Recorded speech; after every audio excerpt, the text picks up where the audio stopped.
Mann-Bryans. I'm a go. It's 5 defeats from 10 in the Premier League now, on what is a year to the day since Unai Emery was sacked. Is there any part of you that's concerned for your position? It's something that the day I decided to be a coach, I know that one day I will be sacked or I will leave the football club. I don't know if the day after I sign my contract, in a month's time, in a year's time, or 6 months, so I'll never worry about it. In the HSTV Zoom studio, it looks like a padded cell because, quite frankly, covering Arsenal at the moment is driving me mad. I've got my black top on because I'm feeling a bit funereal about all things that's going on at Arsenal. We're speaking the day after Arsenal lost at home to Wolverhampton Wanderers, the 5th defeat of the season. That was on the anniversary of Unai Emery getting sacking. Today, Monday, marks the anniversary of when Mikel Arteta was first approached to become Arsenal manager, his first managerial role. Rather than getting Arsenal supporters on board today, we've got some Arsenal reporters, some guys who really have the inside track, who know Mikel Arteta well, cover Arsenal inside out, and we're just going to introduce them to you and get their opinions on what's going on at the club. From the Daily Telegraph, we had their man covering Arsenal, Sam Dean, the Press Association, even Mark Mann-Bryans, and formerly of Football London, but now the soccer insider for CBS, James Benge. Guys, let's start with you, James. Thanks very much for joining us here. We're just going to talk freely for about 15, 20 minutes. James, you're still very close to Arsenal. How do you think Arsenal have changed, if at all, in the years since Unai Emery was sacked?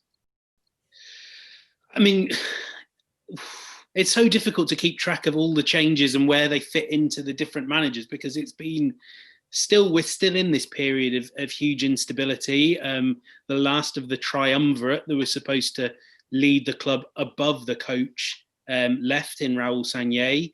And I think, one of the most intriguing things for me is, for all this talk about whether Mikel Arteta is under pressure, whether there should be conversations about his future, it's 2.5 months since the man got promoted to effectively run the first team as a whole alongside Edu. So, it's been a period of constant turbulence. I've missed out about 5 things there, but I'm conscious of time. Could go into Husfami and all that, and the scouting overhaul and, redundancies. And I feel like that turbulence has been really reflected on the pitch as well, with a team that is the polar opposite of what it was under Unai Emery, where it now can't create chances to, if its life depends on it, even as it looks a little bit more defensively secure. Sam, where do you see Arsenal are now, for a year down the line after Unai Emery? It seemed like they were making great progress, but now they seem to have taken a few steps back or stalled. Yeah, I fundamentally agree with what James said there. I think if you look at the problems Arteta inherited when he took over last December, he basically took over a team that had a terrible defence and a club where the culture had basically disintegrated into nothing. There was squabbling, people weren't happy with each other, people wanted to leave. Look at Granit Xhaka, for example. He was days away from leaving the club before Arteta came in. And those are the 2 primary problems. And Arteta came in and he fixed them both. And we saw that in the FA Cup final and the run there and the victory there. The problem is, in fixing that defence, he's created a new problem, which is that they're so solid and so rigid that they've got no freedom at all going forward and they can't score goals. And now it seems to me that in the last few weeks, with the changes of formation and the changes of personnel, particularly putting Aubameyang down the middle yesterday and the week before, Arteta is trying to slide that scale a bit back towards attacking freedom and slightly taking the shackles off. And the issue he's found is that as soon as he's done that, the defence has become exposed again. And there were moments during the Wolves game yesterday when it felt to me like an Emery game again. For example, the second goal when I think Adama Traore sort of spun past 2 tackles on the halfway line, and suddenly Neto was in running at a backpedaling defence. And it just sort of was flashbacks to the final few months of Emery's reign. And that was, to me, I would say quite concerning as someone who covers Arsenal, although not a fan, thankfully. And it looked to me like a step backwards. And it seems like as soon as he tries to free them up, they sort of revert back to the type. And I think that might be to do with personnel. And I think it is to do with the squad and the midfield and the players they have. But that struck me as yeah, it's a backward step for sure. And the sooner they tighten up again, I think the more solid they'll be. Mark, do you think Arsenal are in a better place this time than they were this time last year? That makes sense. Well, first of all, sorry, but I didn't get the memo about wearing plain black. But yeah, we've always known you being a bit Mickey Mouse. Yeah, it's a disappointing run of results. I think there's no two ways about that. There's no two ways getting around that. It's 3 league defeats at home in a row. No club wants to go through that. But I think people in general that are criticising Arteta and the way they're playing at the minute forget just how purely toxic the atmosphere became around the club towards the end of the Unai Emery era, but also how bad the football was as well at that time. They were going into games and just imploding. Sam mentioned it there about it was the chaos theory almost every time we were watching them. You didn't know which Arsenal you're going to get, but what you did know was that we didn't expect the unexpected. Basically, they're well ahead now of where they were a year ago, which just goes to show how much further they have got to go to get back into the mix for Champions League football, let alone in the mix for winning Premier League titles again.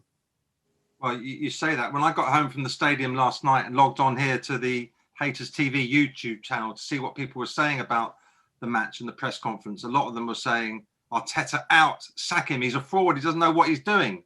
And the person who had the nerve to ask him if he was worried about getting the sack was you, Mark.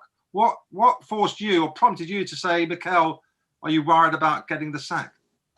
I think it's a valid question. I can vouch for the amount of abuse because I was receiving it myself on Twitter. But a lot of the time, fans don't understand, I think, the nuances of a press conference. And if you've got a chance to ask a manager something like that, you've got to take the chance to ask him because of the run they're on. Because it was this kind of situation that Emery found himself in, that the results then started to slide and slide and slide, and he couldn't redress that balance. He couldn't stop the slide. So I'm not saying for a second I think Mikel should get sacked, but I think in a month's time, if they've lost another 5 games out of the next 7, which could happen, we know what the league's like this season, then why shouldn't he start fearing for his job, really? Any manager should in that position. I honestly think... Sorry, say it again, Sam. I was going to say, and obviously this can change very quickly, as Mark says, 5 defeats in a row and suddenly it becomes a lot more difficult. But I honestly think the club would rather bomb out half that first team, many of whom will be going end of their contracts, end of the season anyway, than get rid of Mikel and start again, because they have built so much of this project now around him. And James mentioned the promotion he had at the start of the season. Everything now is centered around Arteta and the philosophy and the bringing through the young players and the players he signed and the players he's convinced to stay as well, crucially. All the players are invested in what he wants to do. The club from the top down are looking at what he wants to do. Edu working alongside him is working, what can I do to help Mikel? It's all built around him. So there must be a huge, huge reluctance. And obviously there always is with a Premier League club and a manager. There's always reluctance to get rid of him. And there was for Emery. There was a huge reluctance to get rid of Emery, if you remember. Arsenal didn't want to be seen as a sacking club. And we're saying, we don't sack managers. We're Arsenal. We had one of Wenger for 2 decades. We don't sack managers. But I think more than ever, and probably more than perhaps any other Premier League club, perhaps literally any other Premier League club, I think this project is built around the one man that is Mikel Arteta. So the idea of him getting bombed out and fired is one I think that should send shivers down the spines of Arsenal fans, even the more reactionary ones who are, as you say, calling for him to be sacked in the comments. But how unfair is that? Because I agree completely with you in terms of the amount of responsibility on that man's shoulders. James touched on it earlier that it's only 10 weeks, I think, since he became manager and not head coach. This is the man's first job in this kind of environment. He's walked into a club that, yes, he knows the club quite well, but the hierarchy has changed completely from when he was a player there. The mood's changed completely from when he was a player there, and we're now saying, okay, your job now is to completely rebuild this sleeping giant of a football club, having had no experience of transfers, no experience of coaching at that level. I know he worked under Pep and he received a lot of plaudits for that, but you're a number 2 at the end of the day. So I agree completely with you. But the man himself, I know he's got that famous jet black hair, but if we keep going like this, it's definitely going to be grey, isn't it? I think he's aged quite a bit. If you look at him up close, he's already showing the signs that it's wearing him down. And some of the people on this channel, the so-called fans and genuine fans, I'm sure many of them really want him sacked. They think he should never have got the job in the first place because he's got no managerial experience. And they say a club like ours, a club like Arsenal, should have Ancelotti, Allegri, someone who's been around the block, not learning his trade at the club. James, can I just sort of turn to you? What do you think the future is for Mikel Arteta? I mean, I think unless there's a serious prospect of them getting relegated, exactly as Sam says, there's no appetite to move on. And a lot of people in this club have invested an awful lot of their personal capital in the Arteta project. I mean, you know, we were all in the conversation 10 weeks ago with Vinay and Edu talking about this. And I remember saying to Vinay, well, what happens if Arteta goes? And his answer was, I can't imagine Arteta leaving. Now, I assume that he could, in that circumstance, have imagined Arteta losing 3 games in a row. And still he kind of finds that idea unpalatable. I think that they will really be looking at next summer as a clear the decks moment. I mean, there is a huge amount of money coming off that wage bill, which can go into revamping a squad that I suspect they would acknowledge is not kind of really a Champions League squad. I mean, this isn't, 14th is not the level of this squad, but 8th probably is. Like, if you look at the teams around them, I'm not really sure that they're that they're that much better than Everton. I mean, they're probably worse than Everton, probably worse than Leicester. And I don't really think much of that's Arteta's fault. And they backed him as best they could. But in the end, he and Edu are fighting fires. What worries me is that he, Edu, and Vinay are fighting fires, and none of them have any previous experience of doing this. It's the whole organisation. I mean, it kind of makes sense to plug in a rookie head coach around staff that have got huge experience. As much as they weren't successes, even the likes of Sanye and Sven Mislintat knew what it was like working at elite clubs. I think that the fear would be that that this current hierarchy does not know quite what's expected, that they might be a little bit easily guided, that some of their transfer business, and I know we've raised this question before, some of it might be led by people that don't necessarily have Arsenal's best interests at heart. Certain agents might have outsized influence. We all think that may be true, as much as Arsenal say otherwise. And I mean, that's the real challenge, is come next season, what can you do with more of a blank canvas?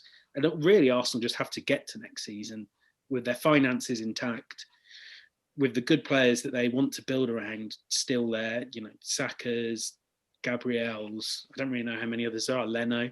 They just need to clear the decks, really. I mean, there's very few building blocks for the next 2 years. You just need to just hold out throughout this season. I think you touched on it. Go on, Mark. Yeah, sorry, Sam. Just in defence of them, really. I know there's always this talk about how many windows a new manager in this scenario, a new managerial team, if you like, need to put their stamp on a squad. But if you look at it, he'd just been appointed last December before the window opened. So can you really class that as his window? Probably not. And then a summer where it was a transfer window like we've never seen before. There's not as much money knocking around. There's not as many players being sold and that can be purchased. So they haven't really been able to get a stamp on not only the players they want to bring in, but as James mentioned there must be, we could list 10 players between the four of us now that they want to get rid of. But in the current climate, no one wants it. Who's going to buy, with all due respect to him, given the wages on at the moment? Socrates.